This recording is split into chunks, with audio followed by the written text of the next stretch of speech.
You wanna go to Harvard now? You're getting way too expensive for me. You're getting way too expensive for me. You're getting way too expensive for me. You're getting way too expensive.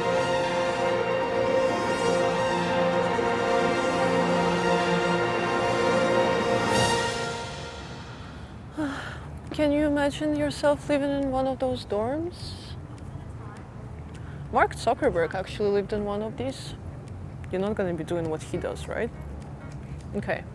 Fun fact, 8 of the US presidents actually went to Harvard, so if I'll invest in you, you better become one.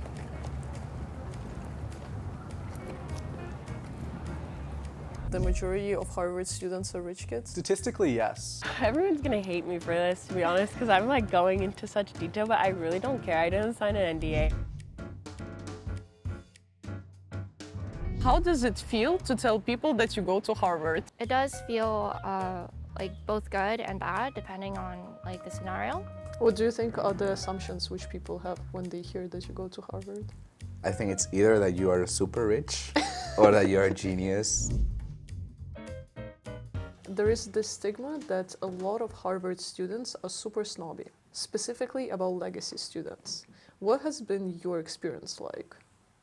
Personally, my experience has just been great. Like, I don't feel like I have encountered someone that I can remarkably think of and say like, wow, that person was a snob. Quite the contrary. Like, I don't know, maybe it's a me problem.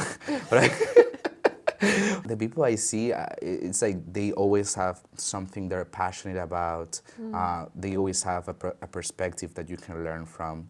The thing with legacy students is like, even those legacy students, the ones I've met, they are super brilliant. They work super hard in high school. Like, they deserve to be on campus as much as I or any other student.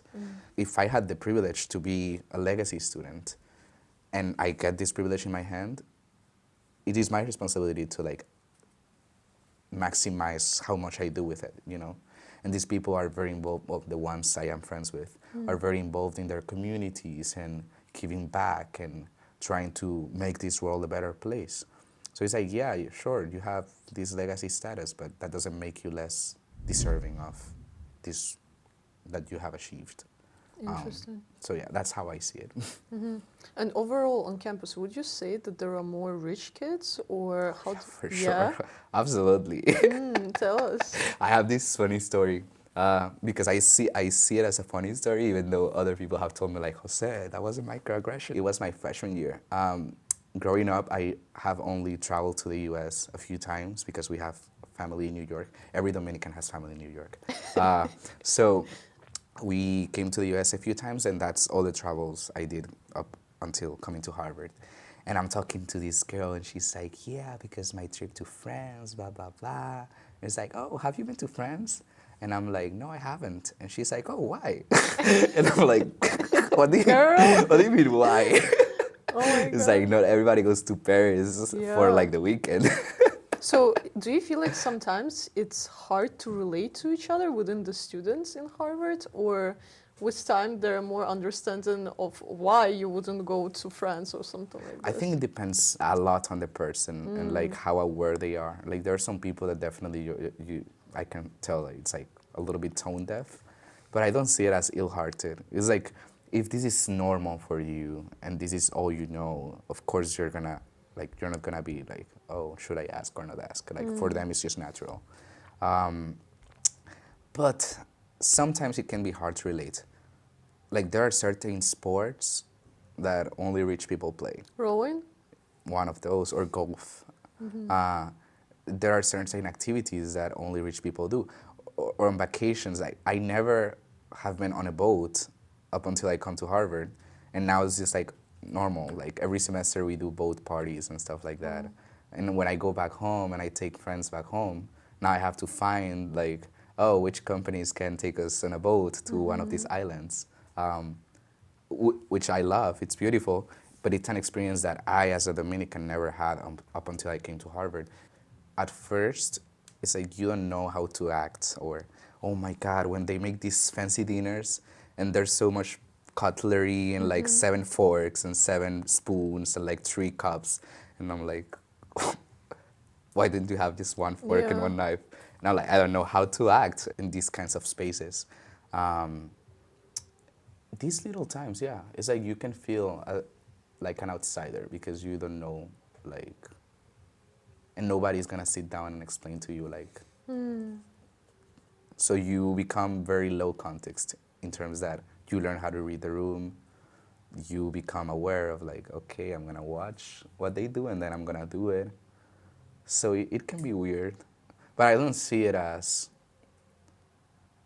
a struggle. Like I knew this is what I was signing for when I came to Harvard. So Yeah, I think one thing I want to say for our audience is if they went through similar experiences you when they come to those like fancy parties and they don't know how to behave there, my mom always taught me, like, ask the person who's sitting right next to you, because yes, it's scary to ask in the moment because you feel like you're supposed to know this, but there is nothing more attractive than honesty, in my opinion.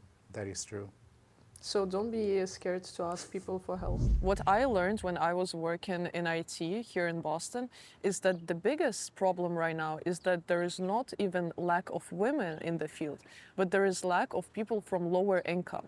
Because what happens is that when you get a good job in United States, they always look at your resume and your college obviously sells you. Like if you write Harvard, obviously they're more likely to take you to this job. And what is happening in IT right now is that there are a lot of rich kids who obviously qualify for those high-paying jobs. So what happens is that you're born into a wealthy family, you go to private school, then you go to boarding school, then you go to this amazing university, and then only you qualify for this high-paying job.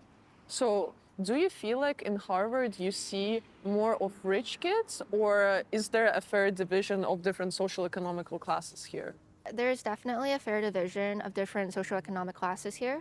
Characteristic I've noticed in like intergeneral wealth is that there's a focus on like building relationships, building meaningful, like supportive relationships throughout the career, and that's not necessarily something that is taught within more like low-income households. Okay. Yeah, so the name goes so far as the relationships that one builds. It's like from my experience at community college or UCI, a lot of my peers are very successful because they've taken the initiative to reach out and find mentors.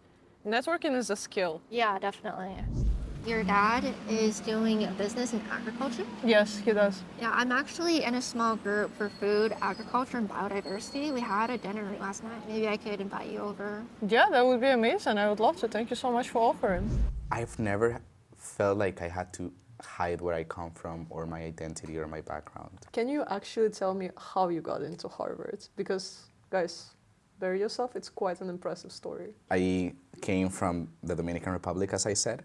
I was born and raised there, and I went to a public school. My family is from low middle class. I started my application process during the pandemic, and I had no idea how to start, what I needed to do.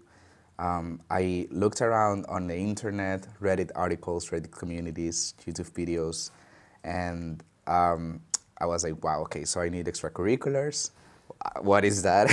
I need honors. I need to prepare essays, and my English is so bad. Back then, I could barely speak English. So yeah, I started to collect all of this information, and then I noticed the SAT requirement, the TOEFL requirement, and I'm like, well, with the SAT, I know with this education that I received, I'm not gonna score like a super high score. And I say this because I needed to come to a top school, not because of the prestige or because I cared. Like anywhere in the US, I would feel super happy and grateful, but because for international students, these are the only schools that provide full financial aid, like full scholarships. So for me, it was all or nothing. Like I either came to one of the schools that would pay everything, or I would have to stay back home. So the pandemic comes, and in a few weeks, when I check again, I see, oh well, SATs are now optional. Like you can submit your application with everything else. So I was like, well, I guess the stars are aligning. Yeah. In that time, also somebody I did an internship with called me to see what my future plans were going to be. And he connected me with Dominican alumni from Harvard and Yale. And that changed everything, because now I had these amazing mentors. They interviewed me and they told me, Jose, you have everything you need. You have all the extracurriculars. This is perfect. You just have to learn how to sell yourself. So anyways, I applied to 21 schools. All of these schools were the ones that could provide me full financial aid. And then I ended up just getting into Harvard and Columbia in New York. Wow. And waitlisted in other great schools, and I ended up choosing Harvard. But that's a short story. You also didn't mention that you were the first Dominican in Harvard from a public school. According to the alumni that know all of the chronology of international students from the DR that have come to Harvard, I'm the first one from a public school. I know of stories of people that felt like they had to act like they come from these places, or they had to act, all posh and fancy, and like even getting debts to like buy fancy clothes and Very bad idea. have to like Fit in. right? And I never felt like I had to do it, thankfully. Every person in my surroundings is very embracing. And I know there's a circle that exists at Harvard that only relates within themselves. And that is not true only for super rich people. There are also other communities that just prefer to be around each other for comfort, and I understand that. The individual I met, who is a legacy student, focused a lot on physical appearance and income.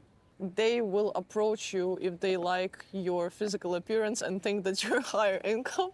Yeah. Really? I laughed about it, so that oh, they're so superficial, they're only focusing on materialistic stuff and their appearance. But I'll tell you my personal story.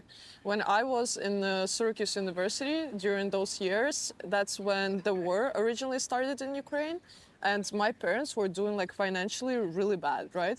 But I had a gift from my dad, which was a Rolex, and I was wearing it all the time to my classes because I knew that other international students would see it and they would be like, oh, well, she belongs here. And I literally finessed 4 years of university pretending that we're still doing good with all of our old stuff. But only that made me feel secure. It's so insane because I thought that if I wouldn't have all of those things, they wouldn't approach me. And that's true, because the moment I would take off all of that stuff, nobody would approach me. I've noticed in my classes some individuals bring designer bags like Louis Vuitton or Chanel, but it's more common in the Kennedy School than even the law school or the business school from what I've seen so far. So I think it also depends on the school's culture. The business school, I think, has the most money. I think that people are more focused on what can you offer me, and building innovation, enterprises. Yeah. They're more entrepreneurial, you could tell, in the conversations. There are a lot of legends and I would say conspiracy theories about Harvard. And I know that in Harvard, they don't call it fraternities and sororities, but final clubs. That is true. Have you ever rushed or punched? Should I say that? Yeah, I got punched in my sophomore year. And are you still in that club? No, so Are you not allowed to talk about this? I think it's not recommended. Oh, the conspiracy is going even wider now. All right, then let's talk about something else. But I'm not for our audience. For our audience, I'm not in a final club. Why is there so much secrecy around this? You want to keep things interesting. Talking about imposter syndrome, how was your first year in Harvard when you just came there? It was probably such a surreal experience. I see it in different layers, because in the social aspect, it was perfect right from the beginning. It was super easy to make friends. Even though at first, because of my English, I was very self-conscious. I was like, oh my God, are they really understanding what I'm trying to say? And I think you might relate to this, but also in your native language, you have a personality and a sense of humor that is difficult to translate. You're like, how do I translate the fact that I'm super funny? Right? It's like, how can I make this joke? But anyways, but eventually, I started to create, I guess, my English personality. But socially, it was perfect. I felt like I fit in right away. I was like, okay, I'm coming to such a diverse place. I'm coming to a place that has people from every single country I can think of, from all kinds of backgrounds. I'll be a fool if I don't exploit this opportunity to learn and to connect with people that I never have gotten in touch with. Here, it's like my first time sitting with somebody that believed something different than me, like that prayed to Allah, or that was a Jewish person. For me, it was like, wow, like I never had this growing up, and for me, it was shocking to some extent. So anyways, socially, great, but academically, it was a struggle, and I for sure didn't feel like I fit in or that I belonged here for several reasons. One of them is the English. I've said it 1,000 times, but it was a struggle. I can barely speak, and you're asking me to read these novels from like the 18th century. Like, is this English? In high school, I was always that kid that wouldn't shut up in the classroom. I would be like raising my hand and contributing to the discussions. And here, I was like, I could not put myself in that position to like raise my hand and speak in class, because I felt like, oh my God, what if I say something stupid? What if I say something that is not to the Harvard standard? Like, Oh, wow. you know, it's like these people, you're surrounded by such brilliant people, like really brilliant. And you start to see yourself naturally in comparison to them. And it's like, well, if I cannot say something that is as good, maybe I shouldn't say anything. So that was something that I struggled with up until like my junior year, I would say. Like, it was a process that I had to kind of lose myself to find myself. Thankfully, I had great mentors and advisors, and they were like, Jose, I understand why you feel this way, but you have to acknowledge that you are coming from a different place than many people here. Like, and I'm not putting myself as like a lesser or a victim, but what I'm trying to say is like people that are naturally used to these environments are gonna feel very comfortable to succeed. And even them are gonna feel like imposters, and even them struggle and feel insecure. It's like you're all here, but you are coming from different spaces, from different places. So don't see yourself in comparison to them. Like, just see yourself as you. And I started to internalize that and be like, yeah, like my background is an asset, not a disadvantage. First, I didn't feel like I belonged because I always felt that Harvard was like something I had to reach for. Well, I pursued a BA in public health policy at the University of California, Irvine. Before that, I attended community college. Yale was my dream school, and I got in, so I committed to Yale previously. And then it's right then where I got a call from the Harvard public health administrator, and she told me that he got in. You have 2 days to accept your acceptance letter. Wow. Yeah, I realized that I wanted to finally go to Harvard. Wait, so you got into Yale, Columbia, and Harvard? And Brown. And Brown, girl, you're a genius. There's just been so many legends who've walked through the doors of Harvard. Over time, I felt a lot more at home, realizing that I can control only two things: my attitude, my initiative. So, what do you think is the biggest opportunity which you got because of Harvard? Knowledge. And I don't just mean like sitting in a class and reading and going to lectures. I just felt like I knew the world from my little island. And I thought, yeah, I know what the world looks like. And I was very optimistic about the future and everything. And coming here to the US and to Harvard, I learned that many problems are problems because they are not easy to solve. And idealism many times is not enough. And I learned to also keep a good spirit and a good heart in the face of how bad life can be. And I always thought like, oh yeah, I was stuck this since a very young age, and this is how things are. And I was certain on these things. And coming here, it's like I had to open my mind to other realities. So I think that's the biggest asset from Harvard.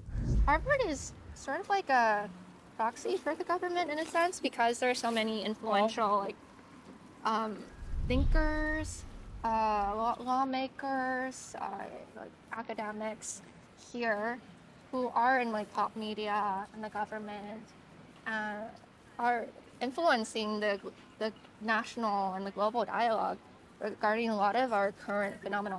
So, being here pretty much makes you an insider because you get access to all of those people who are currently making those decisions, which is absolutely mind-blowing what type of doors Harvard opens for you. I remember, for example, in my house, we have like fellows.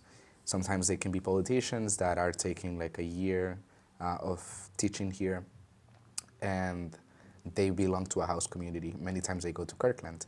And I was sitting with a prime minister that was living here for a year, and were just having breakfast and like talking about life, and he's telling me about the experience of running a country and the problems that you face and like the So crazy. decisions you have to make.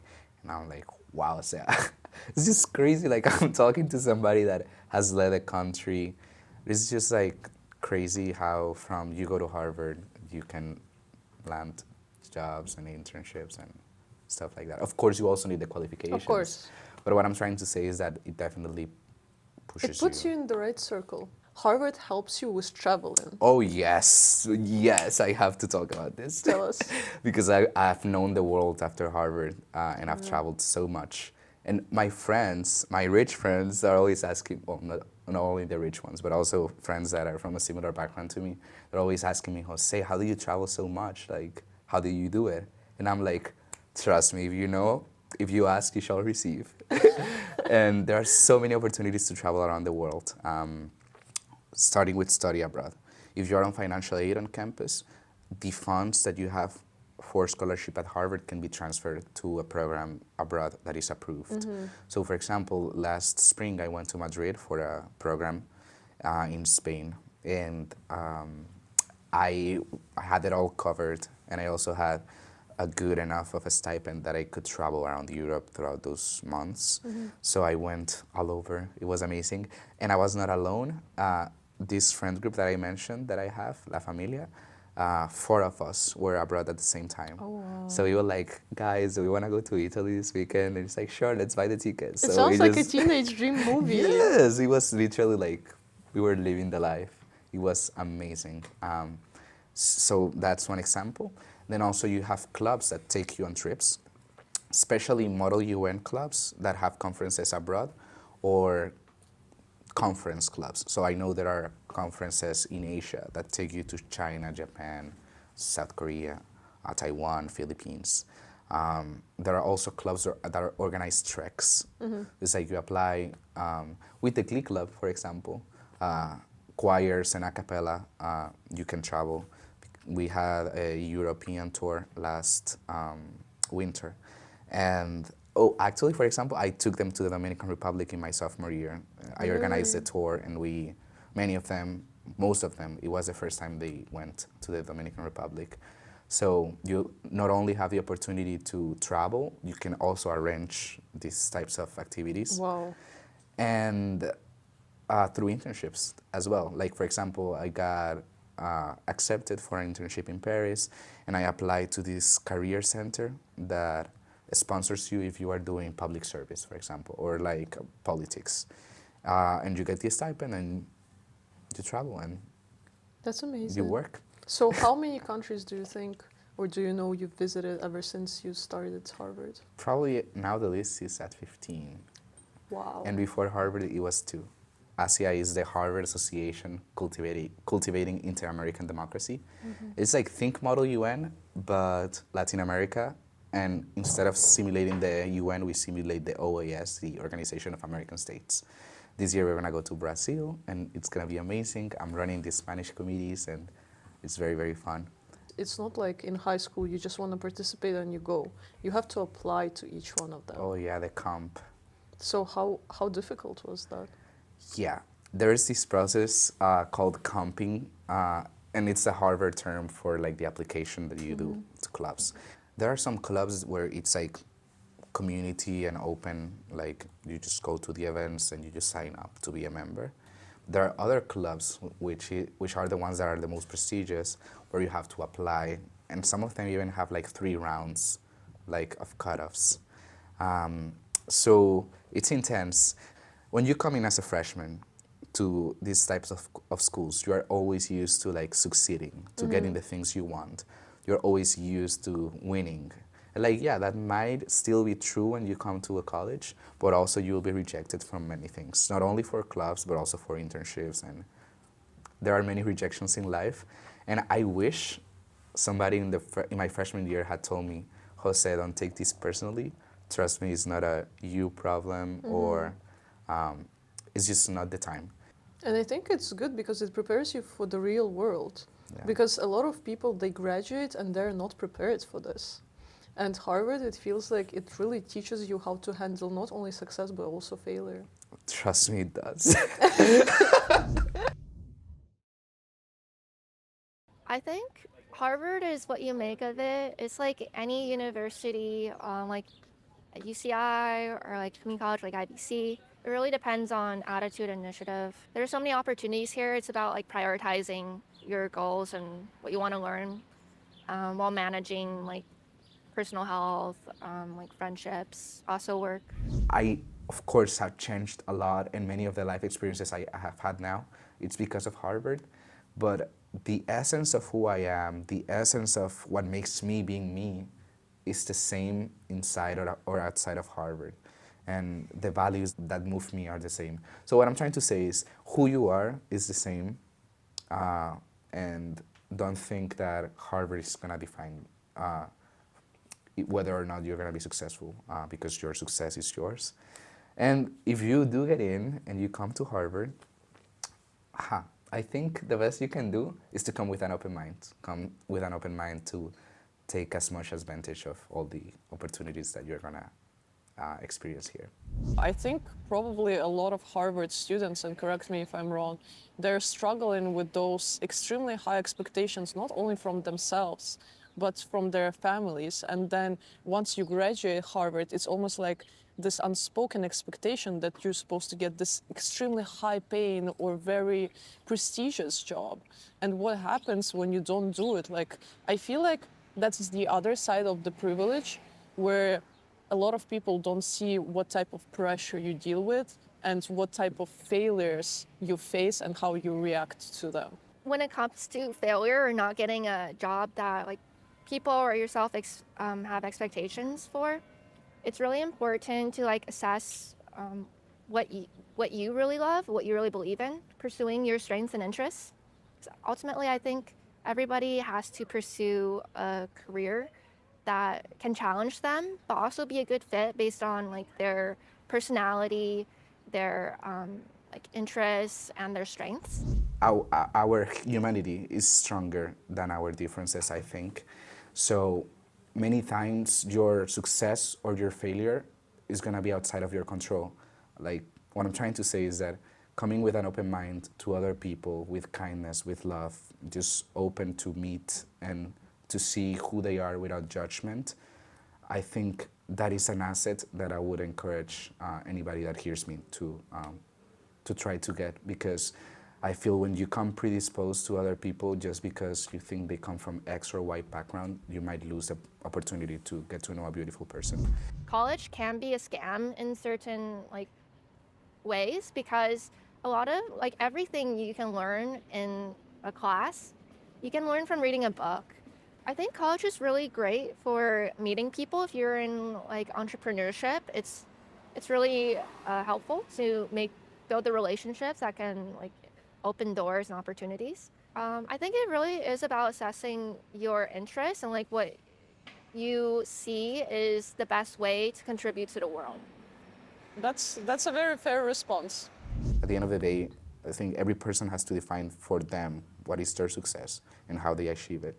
And if that doesn't involve a college education and it involves doing something else, and you feel if you achieve that other thing, you are successful. That's your success. I don't really believe in like a standard success, even though I know that our culture glorifies money and fame and these things.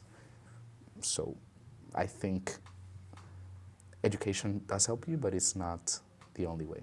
I think success for me would look like, in professional terms, making a difference in the world. And I'm not talking about like, solving the world problem or making the world like different. I'm talking about individual day-to-day actions. Like, I think you change the world one person at a time, one moment at a time. And just like knowing that through my work I can make a difference and help others and put my talents in service of other people, I feel that would be success. You know, as I've been interviewing Harvard students, it's been so crazy because I've been looking at our team here, and each time after we finish shooting, they're like, this was actually so interesting. I feel like I was just at the lecture. And it's so true. Like, I want people to understand that usually when I'm interviewing somebody, I kind of understand what their answer would be, but it's been the opposite experience with Harvard students because the way you guys think is actually so different. And I think this is one of the greatest things about Harvard because they're really teaching you how to think outside of the box, and it's been beautiful to witness it with you. Thank you very much. And really, I appreciate the opportunity and the platform to share the experience and the story. And if anyone can relate, I hope you can see yourself reflected. And if you don't relate, I still hope we can learn from each other. And I really appreciate this space. Thank you. Thank you, Jose. Whoa! Sarah actually emailed me after seeing one of our videos, and she also mentioned that you go to Harvard, and it was destiny because we started actually casting people for Harvard episodes. So I was like, Sarah, let's connect. You're gonna be our first guest from Harvard. I actually just really felt compelled, inspired to connect with you. My guests treat me so well. It feels like Christmas every time. Sarah, thank you so much. Wow. What does it say? It's like a rose candy. I got it from Japan. It was like at a store. So it's supposed to be very authentic, like Japanese candy. Arigato. Just like a typical rich kid, my love language is gifts. So you totally guessed who that. But it was way more pleasant to actually get to meet you and learn from you. You shared so many wise things with us, and it's such an honor that our audience also gets to learn from you. So thank you for being so transparent and for finding time to see us. It's a pleasure to be here. Thank you so much for inviting me and taking the time to devote yourself into creating a YouTube channel.